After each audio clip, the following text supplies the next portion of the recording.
Next मेरा topic है हमारे पास मैग्नेटिज्म का।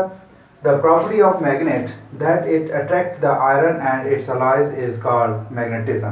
तो मैग्नेटिज्म क्या चीज़ होता है? किसी मैग्नेट की, किसी मकनातीस की वो खसूसियत जिसकी बिना पे वो आयरन और उसके अलॉयज को, उनके बर्थ को अपनी तरफ अट्रैक्ट करता है, उस खसूसियत को मैग्नेटिज्म कहते हैं। आगे है lines of force. Lines of an imaginary lines which flow from north to south are called magnetic lines of force. कि वो तखयलाती लाइनें, वो फर्जी लाइनें जो कि नॉर्थ से निकलती हैं और साउथ में जाती हैं, इन लाइन्स को लाइन्स ऑफ फोर्स कहा जाता है। तो इनकी बेटा ये प्रॉपर्टीज़ होती हैं, इन लाइन्स ऑफ फोर्स की ये प्रॉपर्टीज़ हैं। नंबर 1, इसकी प्रॉपर्टी क्या होगी? Start from north pole and finish at south pole. कि ये नॉर्थ पोल से स्टार्ट होती हैं और साउथ पोल में जाके ख़त्म हो जाती हैं। इट मेक क्लोज लूप, ये एक मुकम्मल लूप बनाती हैं। ऑलवेज इन पैरेलल, हमेशा मुतवाज़ी रहती हैं। अनविजिबल, ना दिखने वाली होती हैं, इनको नज़र नहीं आती। Always flow on shortest path, ये अपने कम से कम फासले पर सफ़र करती हैं, बहती हैं। Due to unidirection repel to each other, क्योंकि अगर इनकी तमाम की सिमत एक ही होती है तो यूनि डायरेक्शन होने की वजह से एक दूसरे को ये रिपेल करती हैं। अब वो बच्चे जो उर्दू पढ़ने जाते हैं वो ये है बेटा, इसी की ट्रांसलेशन मैंने उधर लिख दी है। मगनातिसियत, किसी मगनातीस की वो खसूसियत या वो खासियत जिसकी बदौलत वो लोहे और उसके भर्त को अपनी तरफ कशिश करता है, मगनातिसियत कहलाती है। लाइन्स ऑफ फोर्स क्या होती हैं? ऐसी फर्जी लाइनें जो शुमाली कुतुब से जनूबी कुतुब की तरफ बहती हैं, लाइन्स ऑफ फोर्स कहलाती हैं। तो इनकी बेटे ये खसूसियात हैं, ये शुमाली कुतुब से शुरू होती हैं और जनूबी कुतुब पर ख़त्म होती हैं। ये एक क्लोज लूप बनाती हैं, हमेशा मुतवाज़ी रहती हैं, ये नज़र नहीं आती, हमेशा छोटे रास्ते पर बहती हैं, यकसिमती होने की वजह से एक दूसरे को दफा करती हैं।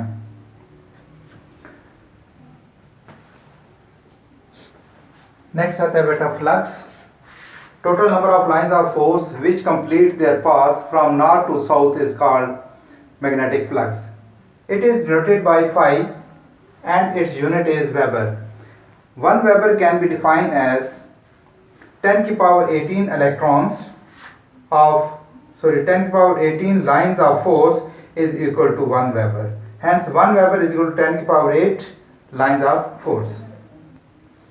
As shown in figure, ये फिगर जो बेटा ये देख लें। अब इस फिगर में देखें कि ये हमारे पास एक नॉर्थ पोल है और ये एक साउथ पोल है। यहाँ से लाइन्स ऑफ फोर्स जो है वो निकल रही हैं, जो कि ये एरो बता रहे हैं आप पे। तो यहाँ से लाइन्स ऑफ फोर्स जो है वो निकल रही हैं, नॉर्थ से निकल रही हैं और साउथ में इन हो रही हैं। तो आप इन तमाम लाइन्स ऑफ फोर्स का जो मजमुआ होगा, जो टोटल मिकदार होगी, इसे हम क्या बोलेंगे? फ्लक्स। अगर ये लाइन्स ऑफ फोर्स 10 की पावर 8 लाइन्स ऑफ फोर्स बनती हैं, अगर इनकी तादाद 10 की ताकत 8 लाइन्स ऑफ फोर्स बनती है, तो हम कहते हैं कि इस मैग्नेट के इर्द गिर्द 1 वेबर फ्लक्स जो है वो मौजूद है। तो वो बच्चे जो कि उर्दू में देखना चाहते हैं वो है फ्लक्स। फ्लक्स कैसे है? लाइन्स ऑफ फोर्स की कुल तादाद जो अपना पाथ नॉर्थ से साउथ की तरफ मुकम्मल करती हैं, मगनतीसी फ्लक्स कहलाता है। इसको फाई से ज़ाहिर किया जाता है और इसकी यूनिट वेबर होती है।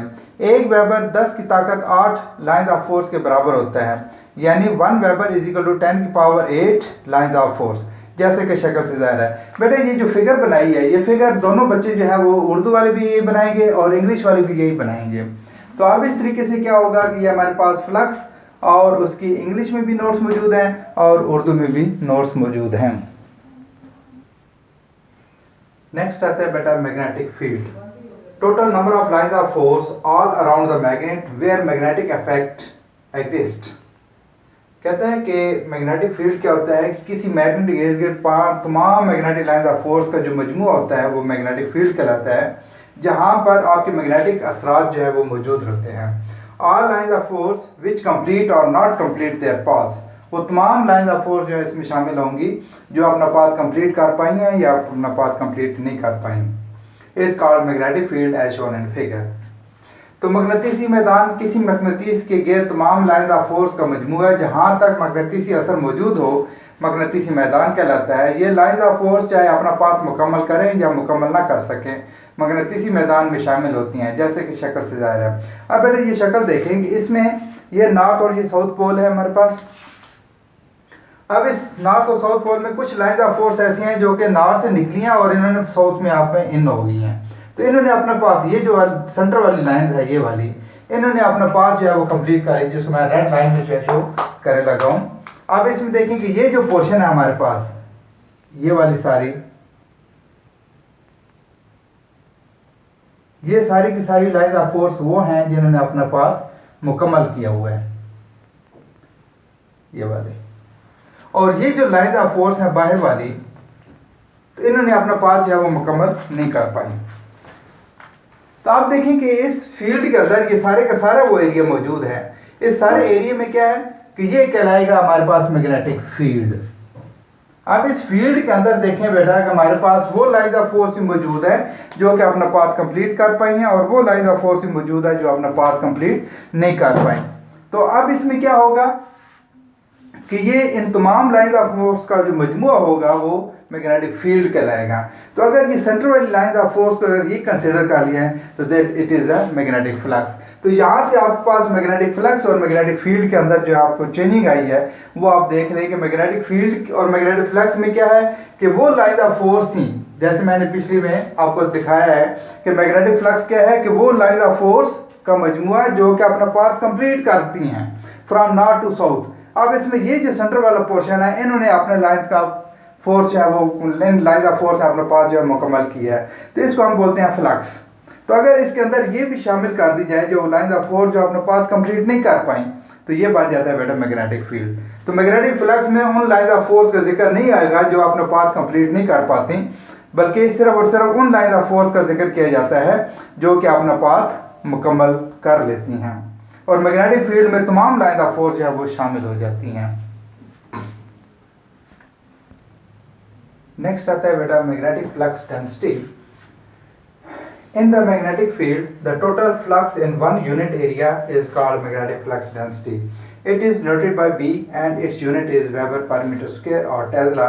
Hence, B is equal to Weber divided by area, और वेबर को हमने फाई से ज़ाहिर करते हैं और एरिया को ए से ज़ाहिर करते हैं। तो B इज इक्वल टू बन जाएगा बेटा फाई ओवर ए। अब वेबर की यूनिट, फ्लक्स की यूनिट वेबर, एरिया की यूनिट मीटर स्क्वायर, तो लिहाजा मैग्नेटिक फ्लक्स डेंसिटी यूनिट क्या बन जाएगी weber per metre square. Same यहाँ पे इसका मैग्नेटिक फ्लक्स डेंसिटी, किसी मैग्नेटिसी मैदान में एक यूनिट रकबे में पाए जाने वाला फ्लक्स मैग्नेटिक फ्लक्स डेंसिटी कहलाता है। इसको B से जाहिर किया जाता है और इसकी unit weber per metre square या टेस्ला होती है। लिहाजा B is equal to weber divided by area. अब वेबर फ्लक्स की यूनिट है इसलिए हम इसको फाई से जाहिर करते हैं और एरिया को हम ए से जाहिर करते हैं, तो लिहाजा B is equal to weber per metre square जो है इसकी यूनिट बन जाती है। इसी को एक्सप्लेन करते हैं हम फिगर के लिहाज से। अब ये फिगर है, इसमें देखेंगे ये सारे का सारा हमारे पास बेटा क्या है मैग्नेटिक फील्ड है। तो हमने मैग्नेटिक फील्ड के अंदर एक यूनिट एरिया ले लिया, ये हमारे पास टोटल एरिया है जिसकी लेंथ 1 मीटर और विड्थ जो है वो हमने 1 मीटर शो की हुई है। तो अब इस एरिया के अंदर जितना भी फ्लक्स होगा, जितने भी इसके अंदर मैग्नेटिक लाइंस ऑफ फोर्स होंगे, जितना भी फ्लक्स होगा उस सारे को हम क्या बोलेंगे मैग्नेटिक फ्लक्स डेंसिटी। और इसमें क्या हो जाएगा, इसके अंदर जितने पाए जाने वाला फ्लक्स वेबर और ये मीटर और मीटर मीटर स्क्वायर बन जाता है, तो लिहाजा इसको हम क्या कहते हैं मैग्नेटिक फ्लक्स डेंसिटी। तो बेटा अगर किसी बच्चे को इसमें से कोई चीज़ समझ नहीं आई तो वो मुझे व्हाट्सअप जो कर सकता है, तो जो भी आपकी क्वेरी होंगी, जो भी आपको प्रॉब्लम होंगी वो इंशाल्लाह सॉल्व कर दी जाएंगी। तो नए आने वाले बच्चों के लिए लाजमी है कि वो बेटा इस चैनल को सब्सक्राइब भी करें और लाइक किया करें और अपने कमेंट्स जो है वो लाजमी दिया करें। तो बेल आइकन को प्रेस करें ताकि हर आने वाली नई वीडियो जो है वो आप तक नोटिफाई हो जाए। Thank you very much. अल्लाह हाफिज़।